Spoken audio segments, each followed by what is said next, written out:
बिहार में इस बार 70% से ज्यादा मतदान हुआ है। वो सिर्फ एक चुनावी आंकड़ा नहीं, बल्कि एक गहरी राजनीति लहर का संकेत है। ऐसा मतदान तब होता है जब जनता के भीतर कोई बड़ा जज्बा, कोई बड़ा बदलाव या कोई मजबूत भरोसा जन्म ले चुका हो। इस बार के चुनाव में पूरे बिहार में अपनी आवाज को पहले से कई ज्यादा बुलंद किया है। गांव से लेकर शहर तक, बूथ से लेकर गली मोहल्लों तक लोगों ने जोश दिखा और इस जोश ने सबको चौंका दिया है। सुबह से शाम तक वोटिंग सेंटरों पर लंबी कतारें लगी रही। महिलाएं, युवा, बुजुर्ग, हर कोई लोकतंत्र के इस पर्व में हिस्सा लेने निकला।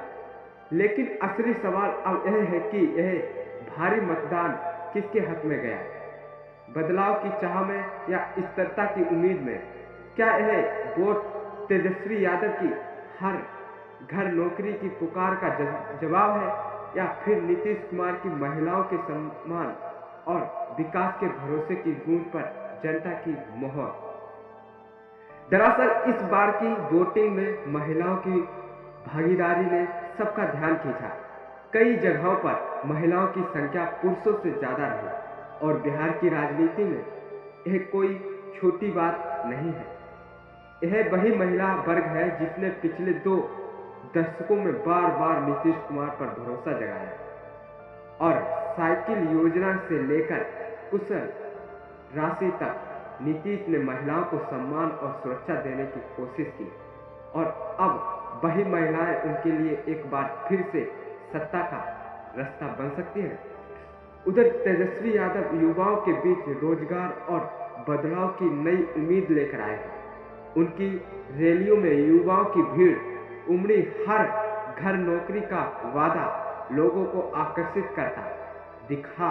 लेकिन क्या युवाओं का यह जोश महिलाओं के भरोसे पर भारी पड़ पाएगा? यही इस चुनाव का सबसे बड़ा प्रश्न है। अब आते हैं पोल के पापाओं की बात पर, यानी एग्जिट पोल पर 17 एजेंसियों ने बिहार का हाल बताने की कोशिश की और लगभग सभी ने एक ही राग छेड़ा, एनडीए की सरकार बन रही है। दैनिक भास्कर से लेकर चाणक्य पोल तक हर सर्वे ने नीतीश कुमार को स्पष्ट बहुमत में दिखाया। कोई 130, कोई 160 तो कोई 200 तक सीटें दे रहा है एनडीए को। लेकिन सवाल यह है कि क्या बिहार में एग्जिट पोल की भविष्यवाणी पर भरोसा किया जा सकता है? क्योंकि बिहार ने बार बार साबित किया है कि यहाँ की राजनीति सबसे अनिश्चित है। 2015 में जब सारे पोल एनडीए की जीत गा रहे थे, तब जनता ने महागठबंधन को 178 सीटें दे दी थी। 2020 में पोल ने तेजस्वी को विजेता बनाया, लेकिन कुर्सी नीतीश के हाथ लगी। यानी बिहार में एग्जिट पोल कई बार मुंह के बल गिरे हैं। तो क्या इस बार भी इतिहास खुद को दोहराएगा? नीतीश कुमार एक बार फिर सत्ता में वापसी करेंगे? राजनीतिक विश्लेषक मानते हैं कि इस बार महिलाओं का फैक्टर सबसे निर्णायक है। 10,000 की सहायता राशि और महिलाएं सशक्तिकरण की योजनाओं ने एक बार फिर नीतीश को बढ़त दिलाई। दूसरी तरफ तेजस्वी के वादे युवाओं को तो लुभा रहे हैं, लेकिन जंगल राज्य का पुराना टेग अब भी आरजेडी को पीछा नहीं छोड़ रहा। कांग्रेस कमजोर कड़ी साबित हो रही है और महागठबंधन के कई छोटे दलों का प्रदर्शन उम्मीदों से नीचे बताया जा रहा है। प्रशांत किशोर का तीसरा विकल्प भी जमीन पर असर नहीं दिखा पाया। शोर बहुत था, लेकिन वोट उतना नहीं।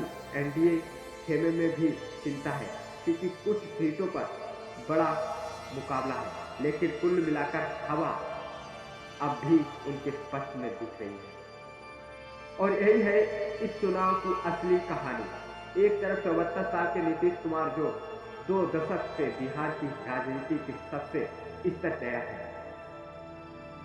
और दूसरी तरफ 35 साल के तेजस्वी यादव, जो युवा उम्मीदों का प्रतीक बनकर उभरे। बिहार की जनता अब तय करेगी कि वो अनुभव चुनती है या उम्मीद।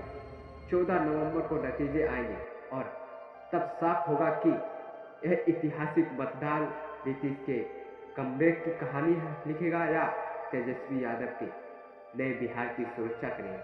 फिलहाल इतना तय है कि बिहार ने इस बार देश को दिखा दिया कि लोकतंत्र में जनता ही सबसे बड़ी ताकत है और जब जनता जागती है तो शिकायत काटती है। नीचे कमेंट में बताइए 70% वोट बदलाव का है या भरोसे का। क्या इस बार बिहार इतिहास बदलेगा या फिर नीतीश बाबू ही रहेंगे मुख्यमंत्री।